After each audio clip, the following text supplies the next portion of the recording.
Bismillahirrahmanirrahim. Assalamualaikum warahmatullahi wabarakatuh. Innal hamdalillah nahmaduhu wa nasta'inuhu wa nastaghfiruh wa na'udzu billahi min shururi anfusina wa min sayyiati a'malina. May yahdihillahu fala mudhillalah wa may yudlilhu fala hadiyalah. La in syakartum la azidannakum wa la in kafartum inna azabi lasyadid.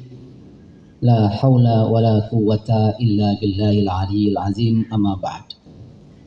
Yang sama-sama kita cintai Presiden PPMI, ini layak dikasih profesor perjuangan buruh ya. Tanda Daeng Wahidin beserta sekjennya Ustaz Zulkhair dan Kandah Nanang, mana bendumnya? Wah, ada di pojok sana. Yang saya hormati Ketua Umum KSP SPI Bang Jumbuh Hidayat, sebetulnya beliau lupa saja sama saya ya. Perjuangan 2019 sama beliau mati-matian membela 08.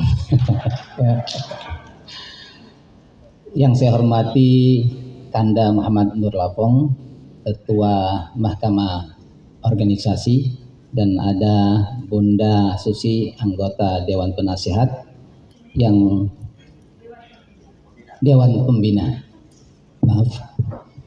yang saya hormati dan saya ta'zimi seluruh rekan-rekan dari Serikat Buruh yang tidak bisa saya sebutkan satu persatu.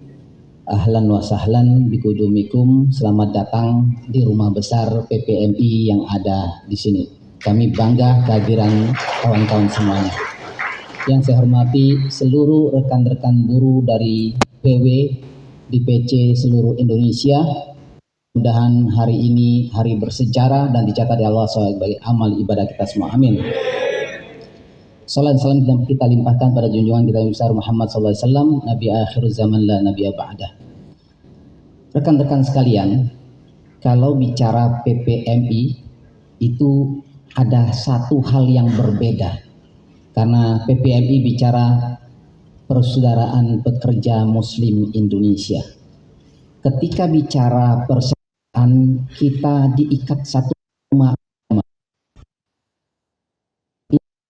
Nuna ikhwatun fa aslihu bainaikum. Sungguhnya orang Islam bersaudara, maka saling menasihatilah sesama saudaranya. Ikatan persaudaraan inilah yang kita ikat dalam wadah PPMI sehingga melahirkan satu kekuatan. Maka di dalam Islam, persaudaraan itu tidak mengenal teritorial, tidak mengenal suku, tidak mengenal batas, tidak mengenal adat istiadat, tidak mengenal golongan. Tapi kenapa? Ikatan akidah dalam Islam, ikatan persaudaraan dalam Islam adalah ikatan akidah. Itu dalam Islam. Artinya dari Sabang sampai Merauke sampai ke Palestina adalah saudara kita. Sebelum saya melanjutkan sambutan, mari kita mendoakan para syuhada yang telah gugur memperjuangkan kemerdekaan Palestina dengan membaca Al-Fatihah.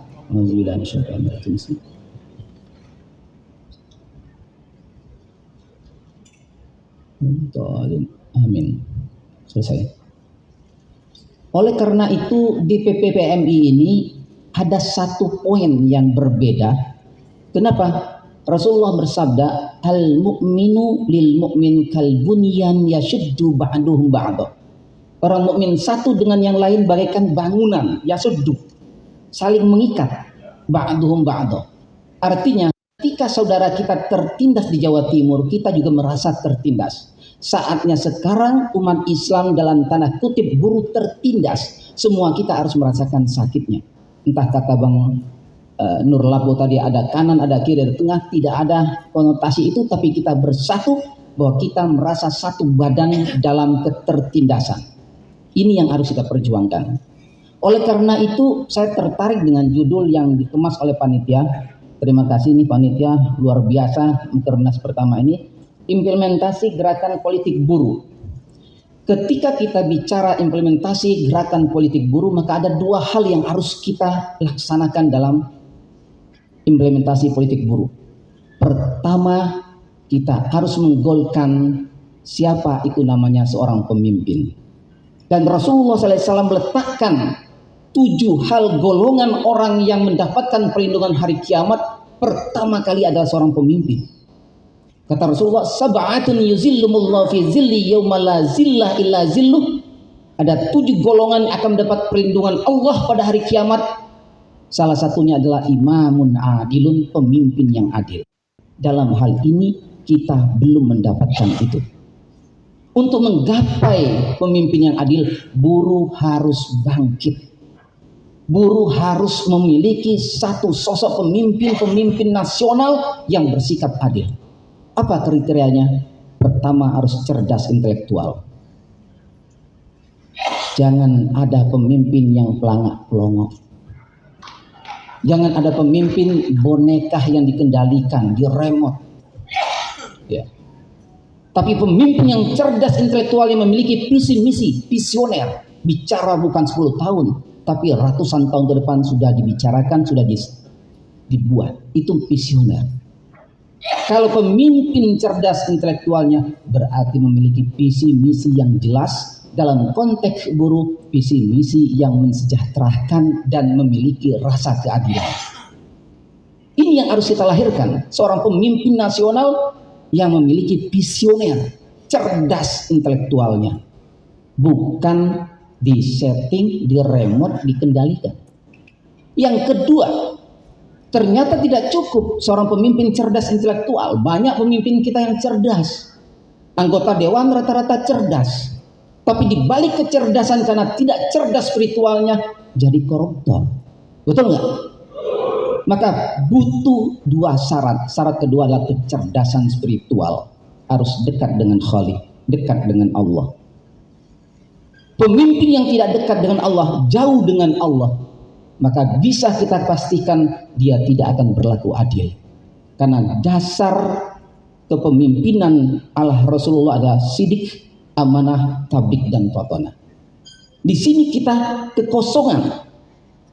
Kekosongan di Indonesia adalah sosok pemimpin yang cerdas spiritualnya, yang jauh dari Allah. Bagaimana dia akan melaksanakan satu program kerja yang adil terhadap rakyatnya, sementara dia jauh dengan Khalik yang memberikan rasa keadilan. Maka buruh harus bangkit, berdiri tegak, lurus tanpa dikendalikan, menciptakan atau melahirkan pemimpin-pemimpin yang sidik, amanah, tablik, dan patuh. Insya Allah bisa. Takbir. Rekan-rekan buruh yang bukan Allah Subhanahu wa taala. Kalau kecerdasan spiritual sudah ada pada jiwa seorang pemimpin dan lahir dari buruh yang tahu persis seluk-beluk rakyat, kelemahan rakyat, penderitaan rakyat, maka dia akan melahirkan satu kecerdasan lagi, yaitu kecerdasan sosial. Kecerdasan sosial inilah melahirkan satu kepedulian terhadap rakyat, simpatik. Kenapa? Karena dia ada rasa kecerdasan spiritual. Maka muncullah kecerdasan sosial, peduli dengan rakyat. Sumber daya alam bukan untuk asing dan asing, bukan untuk oligarki, tapi buat rakyatnya supaya hidup makmur dan sejahtera. Itulah kecerdasan spiritual sebetulnya. Setelah melahirkan kecerdasan sosial, mau tidak mau akan melahirkan satu lagi kecerdasan, yaitu kecerdasan emosional. Pemimpin yang cerdas spiritual, maka pemimpin tersebut tidak emosional. Rival akan dijadikan partner dalam berjuang. Kritikan akan dijadikan masukan, bukan sebaliknya. Yang berbeda pendapat dihabisi, dikarungi, dipenjara kayak bang kita Jumhur Hidayat dihabisi. Enggak begitu. Tapi fakta yang terjadi sekarang, kita tidak bisa berbicara. Kita tidak bisa mengeluarkan pendapat. Kita tidak bisa mengkritik. Kita tidak bisa membangun opini. Semua dianggap rival. Semua harus dihabisi. Semua harus dimusnahkan. Tipe pemimpin inilah akan melahirkan kediktatoran. Bahkan akan menghancurkan tatanan kenegaraan. Oleh karena itu, tidak mustahil. Rekan-rekan yang ada di depan ini, semua buruh-buruh ini akan menjadi pemimpin nasional dan berpegang presiden jadi dari buruh. ketua MPR dari buruh, ketua DPR dari buruh, ketua DPD dari buruh. Insya Allah negara kita akan terjamin kesejahteraannya. Tidak hal mustahil. Inggris pernah perdana menterinya dari buruh, Tony Blair kalau nggak salah. Kenapa kita tidak bisa? Kita punya kekuatan modal. Suara buruh sama dengan suara profesor, betul nggak? Suara buruh sama dengan suara kiai. Tidak ada beda. Hanya satu kelemahan kita, tidak kompak, tidak bersatu. Betul tidak? Saatnya kita berbuat. Karena Mukernas sekarang tepat momennya di saat Indonesia lagi gonjang-ganjing memilih seorang pemimpin. Jangan kita ditipu yang kesekian kalinya. Muka manis ujung-ujungnya asem. Oleh karena itu buruh harus memiliki nilai tawar yang jelas. Harus memiliki nilai tawar yang jelas. Siapa yang mau jadi betul tiga-tiganya dipanggil, siap, tanda tangan. Mau nggak mencabut undang-undang Omnibus Law? Nggak mau, nggak usah kita pilih. Siapkan menaikkan UMR.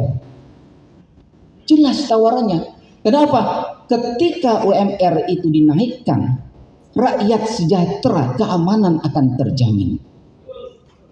Undang-undang Omnibus Law dihapus, maka muncullah keadilan di tengah buruh. Ini implementasinya. Oleh karena itu pada Mukernas 1 ini dihadiri oleh seluruh rekan-rekan NGO Serikat Buruh. Saya bangga sekali. Ayo kita bersatu. Ayo kita bersatu.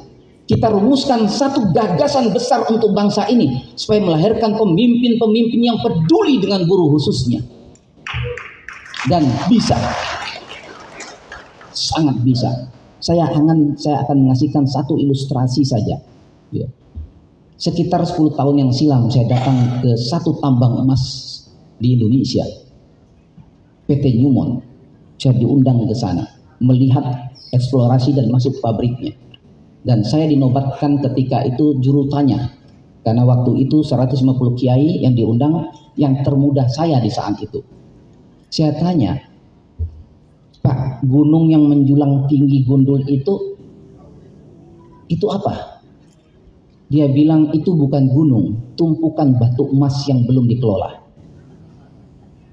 Terus saya tanya, satu mobil yang gede untuk ngangkut tambang itu berisi berapa emas? 40 kilo emas satu mobil. Dan 100 kilo perak dan uranium yang tidak boleh disebutkan. Satu mobil. Itu PT Newmont. Saya tanya lagi, berapa dapat kalau tahunan itu? Bukan, kepada buruh itu, lupa saya istilahnya. Bonus buruh kepada buruh setiap tahun kan kita ada namanya THR. Saya tanya berapa THR per bulan? Dia bilang 1 gram emas 5 tahun sekali. La haula wala quwata illa billah. Artinya bangsa kita sudah dibeli. Dan saat itu dari perusahaan sampai ke kapal pakai pipa yang gede kayak drum, hasil emas, hasil perak dan uranium langsung masuk ke kapal, pemerintah Indonesia nggak tahu. Bayangkan satu tempat. Bagaimana kalau seluruh SDA ini dikelola dengan baik, dengan orang yang amanah, yang jujur, saya rasa tidak ada rakyat Indonesia yang miskin. Tidak ada anak putus sekolah. Dan mungkin kita negara terkaya di dunia, saya yakin. Saudi yang begitu panas gersang bisa menjadi negara makmur. Kenapa? Karena pemimpinnya amanah.